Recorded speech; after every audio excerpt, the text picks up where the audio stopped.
What if I told you the thing that's been breaking your heart, closing in around your life, and shaking everything you thought was certain is not the end? What if I told you it's the moment God speaks, not to crush you, but to call you higher? In the next few minutes, you're going to hear something that may feel like it was written just for you. This isn't a sermon, it's not a speech.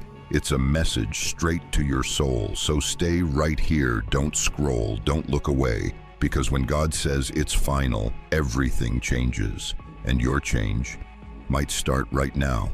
Have you ever felt like your entire life was shifting beneath your feet, like the very ground you stood on was suddenly no longer yours? Maybe you woke up one day and the job that gave you security, identity, and pride was gone. Maybe the person you loved the most turned their back without explanation.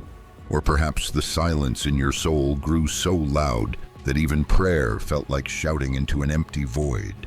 And then, just when you reached your breaking point, you heard something so unmistakable, so disruptive, that it didn't feel like a whisper. It felt like thunder in your spirit. You may not have heard an audible voice, but you knew. You felt it. God had spoken. And the words were chilling in their certainty. It's final.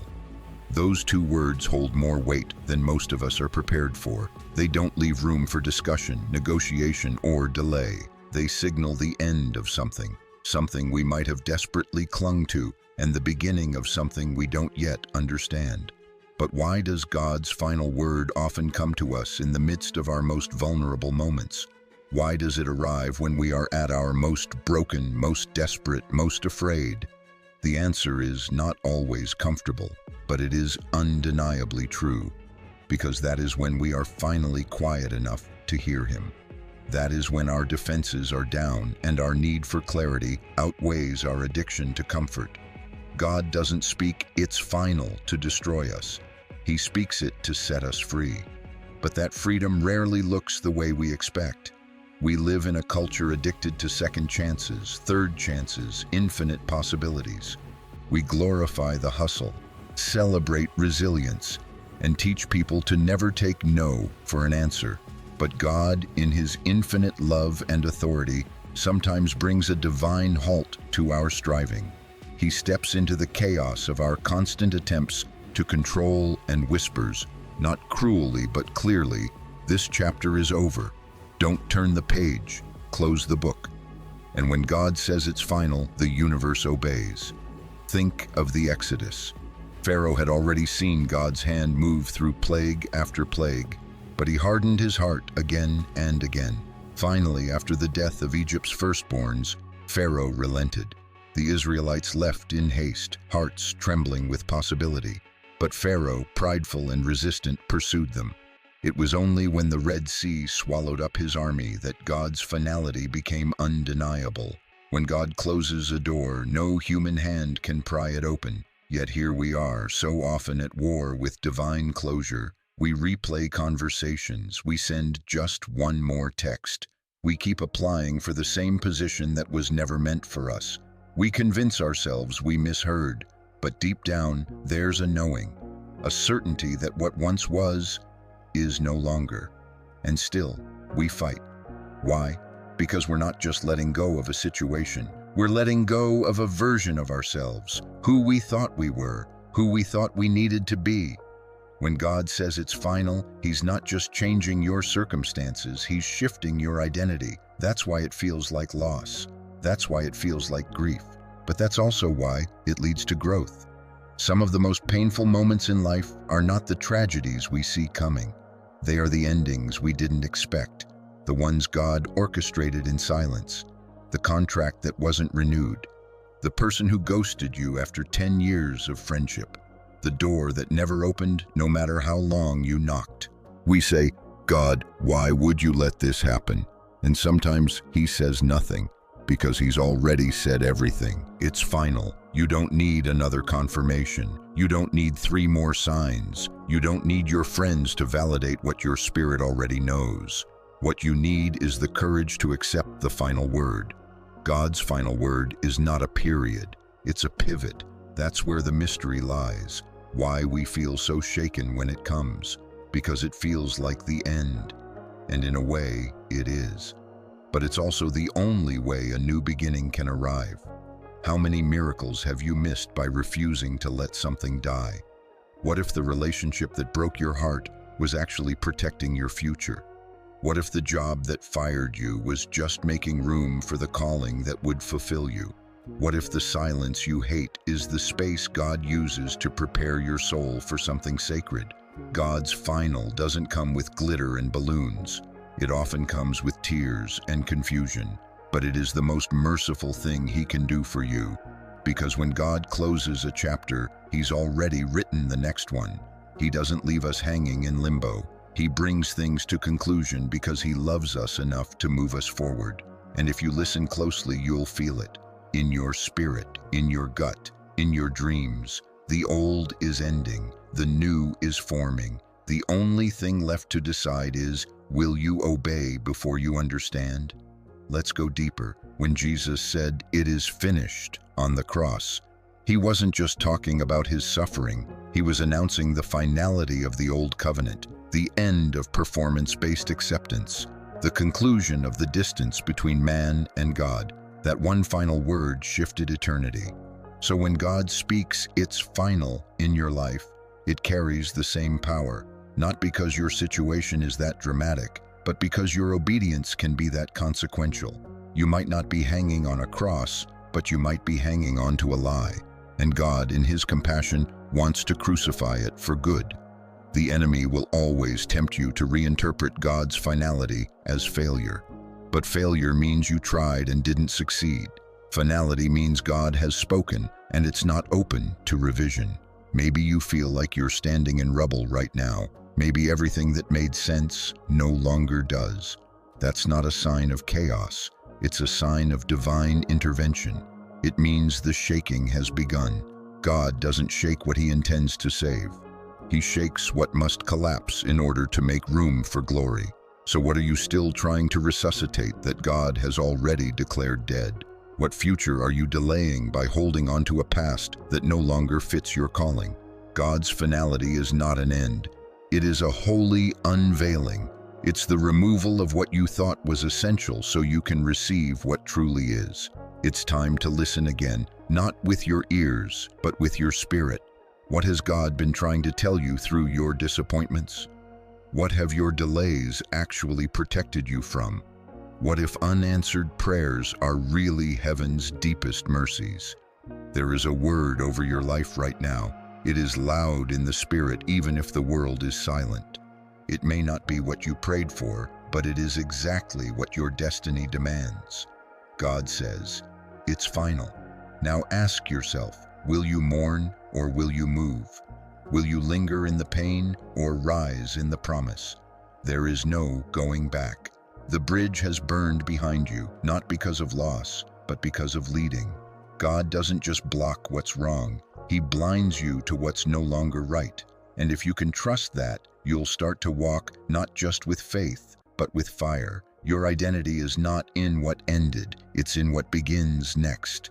And beloved, what's coming is better than anything you've left behind. Now here's your moment to interact. When God says, "It's final," what does that stir up most in your heart? A sense of peace, knowing He's in control.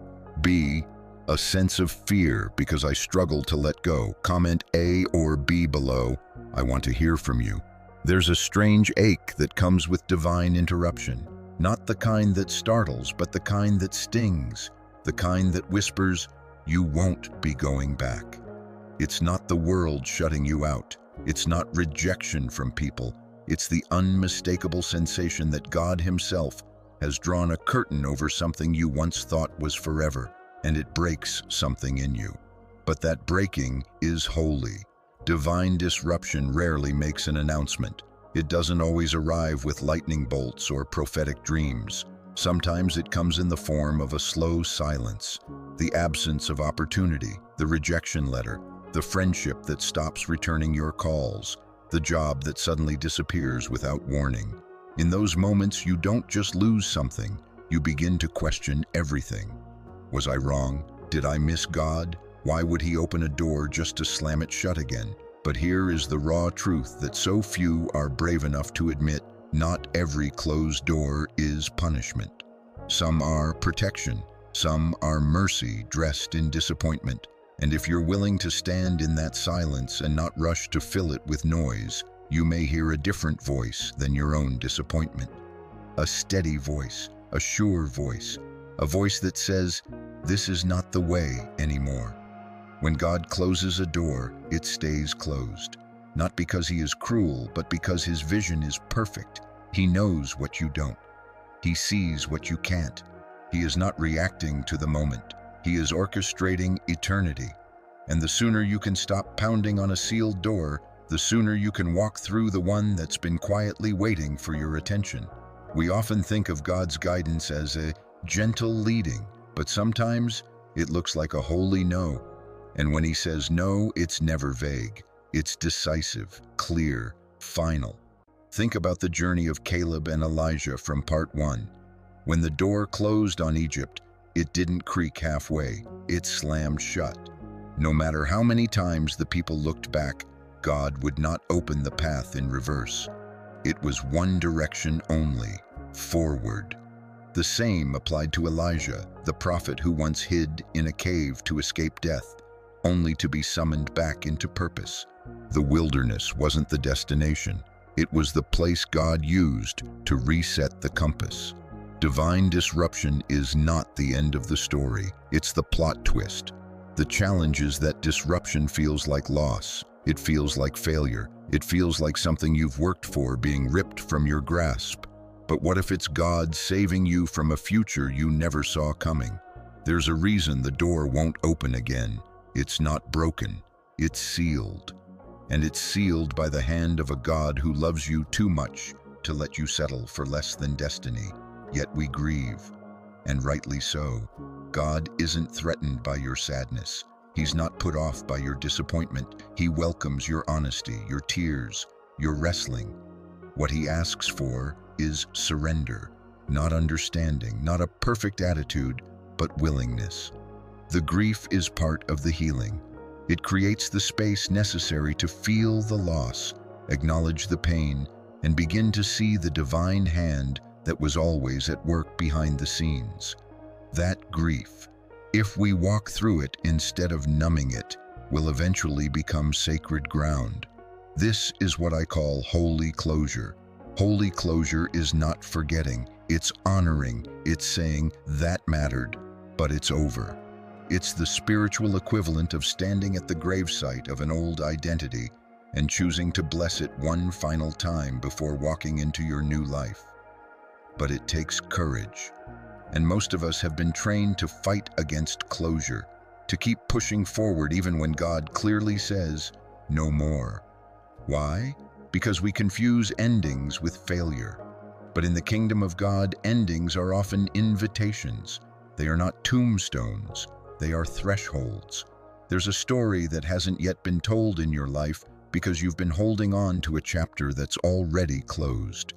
You've memorized the lines, rehearsed the scenes, begged the author to rewrite the ending. But what if God, in his mercy, is calling you not to edit the past, but to trust him with the blank page of your future? You cannot walk into your promised land while dragging the weight of what God buried in the desert. Let me speak this clearly. The door closed because you outgrew it. The season ended because it had nothing left to teach you. The relationship fell apart because your spirit had begun to suffocate. The opportunity vanished because your future needs something more. This is not abandonment, this is alignment. Holy closure is the art of grieving with hope.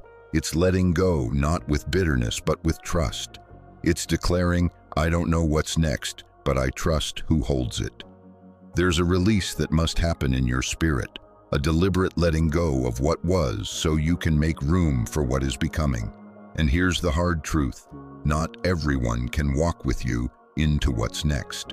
Some people were assigned to your past, but they are not equipped for your future. Some blessings were seasonal, some paths were temporary, and if you don't let go, you'll stay stuck in places you were only meant to pass through.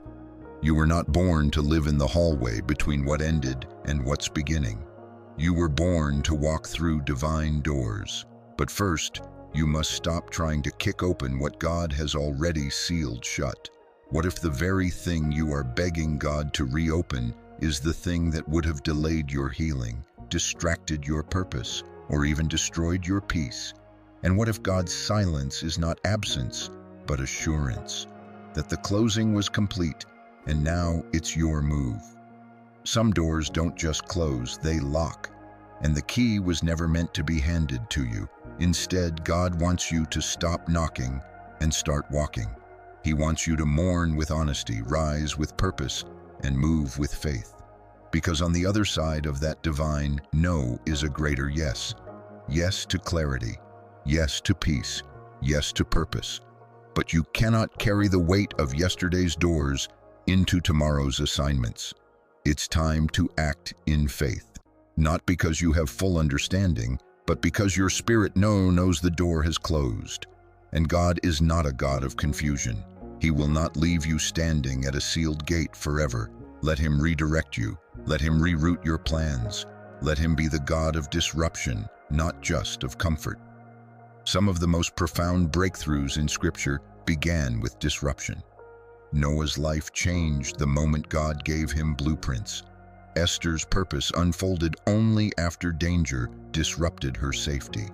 Paul's entire ministry was launched because of a single moment of blindness, a divine interruption that reset his destiny. So why do we assume our lives should be seamless, uninterrupted, convenient? God is not in the business of convenience. He's in the business of calling. And calling often begins with a door slamming in your face. That's not rejection. That's redirection. It's the whisper, "This isn't it. Keep walking."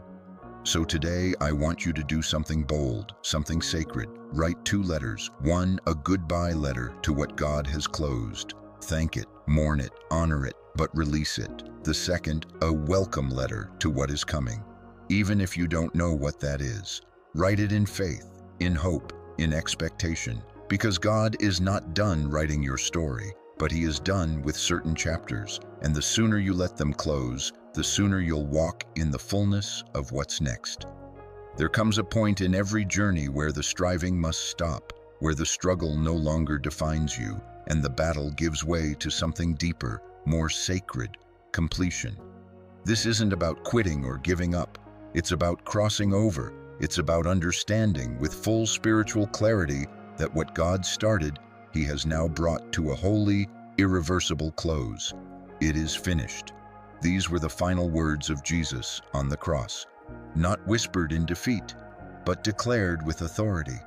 It wasn't just a statement of conclusion, it was a trumpet of triumph, signaling that the greatest spiritual transaction in history had been accomplished.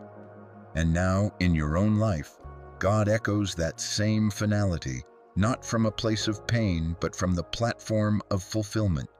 For those like Elijah, who once wandered in the wilderness and begged God to take his life, fulfillment felt impossible.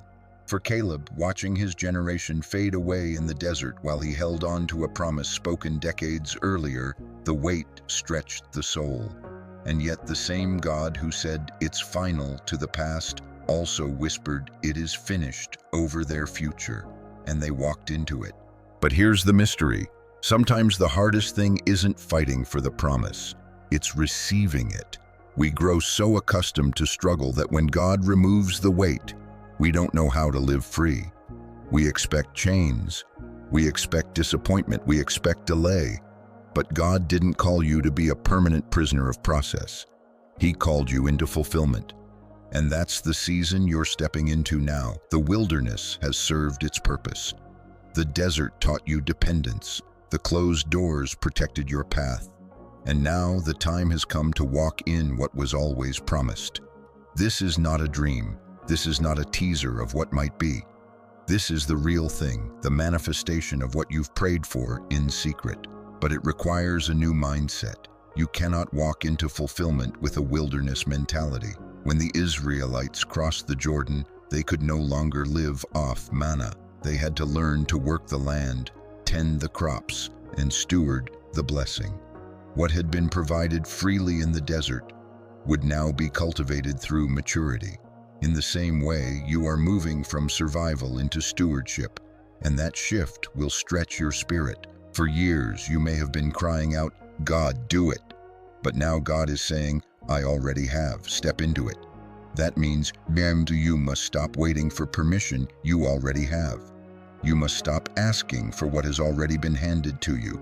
This is not a season for passive hope. It's a season for active receiving. Fulfillment is not a finish line, it's a new beginning, but it's one marked by authority. When Jesus said, "It is finished," he didn't simply mark the end of his suffering. He declared the start of your access. Access to grace, access to healing, access to identity, and now that same access is yours. The only thing that can keep you from it is you. Sometimes we delay fulfillment because we've grown attached to the pain. We've made an idol out of process. We've built our identity around what we've endured, and we don't know who we are without the struggle. But God is asking, can you let go of the identity you built in the desert and step into the one I wrote for you in eternity? You are no longer the one who's trying to be chosen. You are chosen. You are no longer waiting for love. You are deeply loved. You are no longer trying to earn peace. You carry it. Fulfillment doesn't look like fireworks. It looks like alignment. It's waking up and realizing that the war you thought you were still fighting is already won. It's stepping into spaces you once felt unworthy of and realizing they were built for you all along. But don't confuse peace with ease. Walking in fulfillment still requires obedience, courage, and humility. The giants may be gone, but now comes the responsibility to build, to plant, to bless. Fulfillment is not just about what you receive, it's about who you become in the receiving. Think about Caleb. After waiting 40 years, he didn't retire. He rose. At 85, he said, "Give me this mountain." Not because he was trying to prove something, but because he understood this truth. The promise wasn't just about land, it was about legacy. You are standing in that same moment, a holy pivot, a divine turning, a season where you're not just inheriting breakthrough, you're building legacy. But let me be honest, fulfillment will require you to forgive yourself. You'll look back at the years you wandered, the mistakes you made, the people you lost, and you'll be tempted to think you're not worthy of what God is now handing you. But God never builds on perfection. He builds on surrender. And if you're willing to fully surrender, not just your past, but your fears about the future, you will find yourself walking in places you once only dreamed of. But be warned, the enemy doesn't attack your process. He attacks your fulfillment. He knows you can handle the pain, but can you handle the promise? Can you handle waking up every day and believing that what God said is actually yours? Can you live like someone who's been delivered? Or will you keep rehearsing your old chains just to feel safe? Fulfillment is unfamiliar territory for those who have been shaped by hardship. It takes spiritual courage to walk in blessing and not sabotage it with doubt. It takes intentional discipline to receive joy and not brace for it to disappear. But this is your time. This is the land God prepared you for, the land that required every closed door, every wilderness, every heartbreak to shape you. You are not who you used to be. You are not where you used to be. And now that you've arrived, you must choose to live like you belong. And you do. You absolutely do. So here's something practical, an exercise to help your spirit catch up to what God is doing. Take a piece of paper, draw a circle. Inside that circle, write every single thing God has brought you through, every heartbreak, every healing, every miracle, every lesson. This is your completion circle. Then write across it, "It is finished." Let your own hand declare what your heart needs to believe. God has completed what He began. You are not waiting anymore. You are walking. You are not striving anymore. You are standing on holy, fulfilled ground. Now take one more breath. Feel it. This is what freedom tastes like. This is what fulfillment feels like. It may not always feel loud. It may not feel dramatic, but it is real and it is yours. God is not asking you to fight for it. He's asking you to live in it. Live in peace. Live in purpose. live in promise, because what he said he would do, he did. It is finished. There's a weight in your spirit right now, not a burden, but an awareness. You're sensing the edge of something unfamiliar, something new. You're no longer at the door, you've crossed it, and now you stand in a space where the past cannot pass. What once comforted you, shaped you, even protected you, now feels foreign, unnecessary, heavy. You've entered a new beginning, but new beginnings don't feel like balloons and sunshine. At first they feel like exile. When God brings you into a new space, everything familiar is tested. It's not just about geography, it's about identity. Who you were is not allowed to cross over into who you're becoming. And this transition, though divine, can feel terrifying. It shakes your stability. It strips your safety nets. It exposes the parts of you that still want to look back. But hear this clearly. When God declares a new beginning, the old cannot follow. The crossing over of the Israelites into the land of promise was not a gentle stroll. It was a line in the sand. The Jordan River, swollen and wild, stood between history and destiny. And once they crossed, there was no going back to Egypt, no returning to the familiarity of manna, no wandering in circles while waiting for something to change. The wilderness was behind them. The promise was ahead. But in the middle stood a question. Would they shed their former selves in order to fully inherit the new?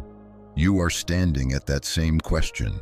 There are voices still echoing from your Egypt, doubts that tell you you're not ready, habits that whisper, just go back, shame that insists the past is too powerful to leave behind. But the river has been crossed. The bridge is gone. The fire that guided you in the night is now within you. And now you must walk, not just with your feet, but with your faith. This is the territory of sacred amnesia. Sacred amnesia is not about forgetting what God has done, it's about forgetting what you were never meant to carry. It's the divine gift of spiritual detachment from your former limitations. You see, when God moves you forward, He often doesn't explain everything. He doesn't owe you a full map or a detailed schedule. What He offers instead is presence, a quiet, relentless reassurance that He is with you, even if no one else understands this season. Caleb understood this. After waiting decades to see the land he was promised, he didn't bring bitterness into the new. He didn't compare his journey to others. He simply said, "Give me this mountain." He knew that new beginnings required fresh courage, not recycled resentment. So many people miss their inheritance because they bring yesterday's offense into today's opportunity. They carry the wounds of the wilderness like badges of honor, refusing to let go of the grief, the blame, the version of themselves that survived, but was never meant to thrive. But the new land does not tolerate old identities. You cannot enter a place of purpose with a mindset of pain. You cannot build something eternal with materials forged in fear. You cannot bring Egypt's patterns into Canaan's promise. And if you try, the tension will break you. That's why God often isolates you in the beginning of the new, not to punish you, but to purify you, to pull away the crowd, the comfort, the crutches, to teach you how to hear His voice without interference. Think about Moses. His encounter with God didn't happen in Pharaoh's palace. It happened in a barren wilderness, at a burning bush that refused to be consumed. There, away from everything familiar, he discovered his assignment. He realized that the new was not about his skill or history. It was about his surrender. And that's where you are now. The new is forming. The old is dissolving. And in the middle, your soul is learning how to breathe differently. Because this new space, this sacred beginning, will require more than just movement. It will require metamorphosis. You will have to think differently, believe differently, respond differently. Where you once reacted in fear, now you must speak in faith. Where you once relied on logic, now you must move by revelation. Where you once clung to control, now you must yield to mystery. This is your crossing over ceremony. It's not a ritual of religion, It's a declaration of transformation. You don't need candles or songs. You need one brave decision to leave behind the version of you that could survive in slavery and step fully into the version of you that was born to reign. The enemy won't sit quietly while you do this. He'll whisper nostalgia. He'll offer you old comforts dressed as wisdom. He'll send you memories that tempt you to believe you were better off in captivity. But remember this, freedom often feels lonely before it feels powerful. And loneliness is not a sign you're off track. It's a sign that you're no longer entangled. You are not meant to belong to a place that tried to break you. You are not required to answer to the old names that were spoken over you in the dark. You are not bound to identities forged in trauma, grief, or betrayal. You are new, not improved, not upgraded, new. But becoming new requires a funeral, a farewell to every part of you that adapted to dysfunction just to make it through. And this is your moment, right here, right now, to declare that the old no longer has jurisdiction over your joy, your identity, your decisions. Yes, it will hurt. Yes, it will feel strange. Yes, there will be moments when you look back with a twinge of longing for what was predictable, even if it was painful. But don't be like Lot's wife. Don't become a monument of regret because you refuse to face forward. There's too much at stake. There's too much inside you still unfolding. There are people attached to your obedience. There's legacy attached to your courage. God has declared a new beginning over you, not a soft suggestion, but a sovereign decree. And the old cannot follow. So ask yourself, what do you need to leave behind? Maybe it's a narrative, a belief that you're too late, too broken, too unqualified. Maybe it's a pattern, a way of thinking or coping that no longer aligns with your calling. Maybe it's a person, not because they're evil, but because they're not aligned with your elevation. Whatever it is, trust that if God is asking you to release it, He has something greater waiting on the other side. It's time to stop dragging dead weight into your destiny. You're not who you were, and that's the point. Now that you've come this far, through wilderness and war, through silence and closed doors, through heartbreak and healing, there is only one thing left to do. Live like it's true, because it is true. God has spoken, God has moved, God has sealed what needed to end and declared what now begins. You are no longer in waiting, you are not on the verge. You are standing inside the very thing you once thought would never come. But the promise means nothing if you don't walk in it. This is the season where belief must become embodiment, where faith must put on flesh, where declarations must turn into decisions. It's not enough to know God has said, it's final. You must live like it, move like it, lead like it, build like it, speak like it. There's no more room for delay, for second guessing, for shrinking into false humility. You've spent long enough questioning if you heard Him right.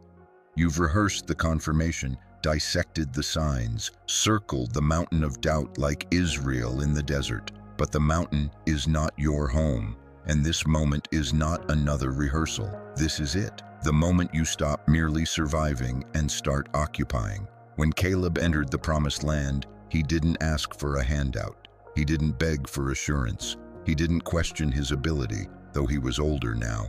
He simply declared, "Give me this mountain." That kind of boldness only comes when you believe what God has said and live accordingly. So here's the question that confronts you now. Are you willing to walk boldly in the final word? Because that's what this moment requires.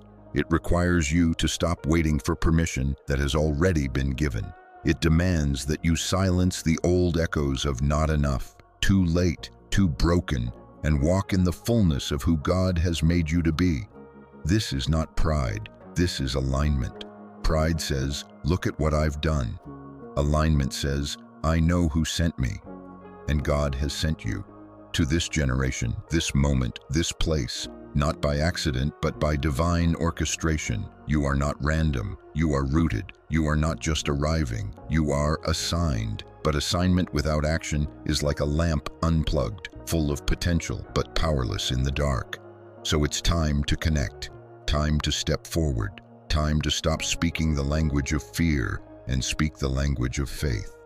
That means speaking to your life the way God speaks, not with hesitation, with authority. Because once God says it's final, the debate is over. It's final over your identity. It's final over your guilt. It's final over your mistakes. It's final over your delays. It's final over your waiting. And that finality releases you into divine confidence, not arrogance, but assurance. The quiet kind, the steady kind, the kind that doesn't need applause because it knows heaven is backing every step. But make no mistake, this confidence must be chosen. It won't force itself into your bones. It must be invited, nurtured, practiced. How? By acting like what God said is already true, even when your emotions haven't caught up. That means when God says you are healed, you stop talking like someone still waiting for healing. When God says you are free, you stop navigating life as if the chains still define you. When God says this is your season, you stop living like you're stuck in someone else's story. The truth is, many never walk into fulfillment, not because the door wasn't open, but because they stayed on the other side, paralyzed by the memory of closed ones. But you are not them. You have been changed. You have been called. And this calling is not just to receive, it is to carry peace into chaos, to carry clarity into confusion, to carry the presence of God into a world starving for truth. That's why this moment matters. That's why this transition is sacred. It's not just about your breakthrough, it's about who you become on the other side of it. So now what? Now you live it. You wake up and declare it. You take action, however small, however scary, that aligns with the truth God has spoken over you. You write the book. You mend the relationship. You start the business. You apply for the position. You speak up when it matters. You say no when you used to say yes just to be liked. You move out of the house that suffocated your soul. You stay planted where God told you to stay, even when it doesn't feel glamorous. You forgive when it cost your pride. You choose joy on a Monday morning when sadness wants to call the shots. You live like you believe God, because your life is your loudest declaration, and the world is watching, not to critique, but to see if hope is real, to see if there's something solid in a culture built on sand. And you, child of God, are standing on rock. You have survived the flood. You have withstood the shaking. You have heard God's final word. Now build on it. Speak it aloud, right now, where you are. Speak the word God declared over your life. Maybe it's I am free. I am called. I am ready. This is my season. It is finished. Whatever it is, say it, write it, claim it, not as a wish, but as a witness. You are not the same person who started this journey. You've passed through fire and didn't burn. You walked through water and didn't drown. You've been pruned, purified, positioned. Now you are planted, and it's time to bear fruit. So here's your challenge, your holy action step. Take 10 minutes today and write down everything God has finalized in your life. Then write what you are now free to do as a result. Post it where you can see it. Pray over it. Declare it out loud every morning until your spirit catches up. Because this isn't a suggestion. This is a commissioning. You've been appointed, anointed, assigned. Now walk boldly in it. And if doubt creeps back in, if fear knocks on your heart at midnight, if the old voice tries to resurrect the past, just whisper back, it's final. I am moving forward. What's your next step in walking boldly in God's final word? A. Taking action even if I still feel afraid. B. Speaking truth over myself until I believe it. Comment A or B below. Your decision today might ignite someone else's courage tomorrow.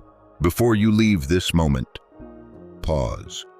Let these words settle deeper than sound, not just in your ears, but in your spirit. You are not watching this by accident.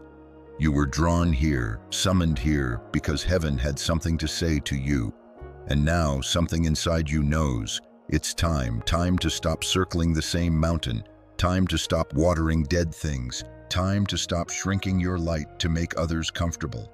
God has spoken over your life, over your future, over your freedom. And when God says it's final, that's not the end of your story. That's the beginning of your destiny. So rise in truth, rise in courage, rise in the quiet confidence that you are exactly who He says you are. If this message stirred something in you, if it found you at a breaking point and turned it into a breakthrough, don't keep it to yourself. Share it. Let someone else feel what you just felt, because the world doesn't need more noise, it needs more truth. And this truth, it's eternal.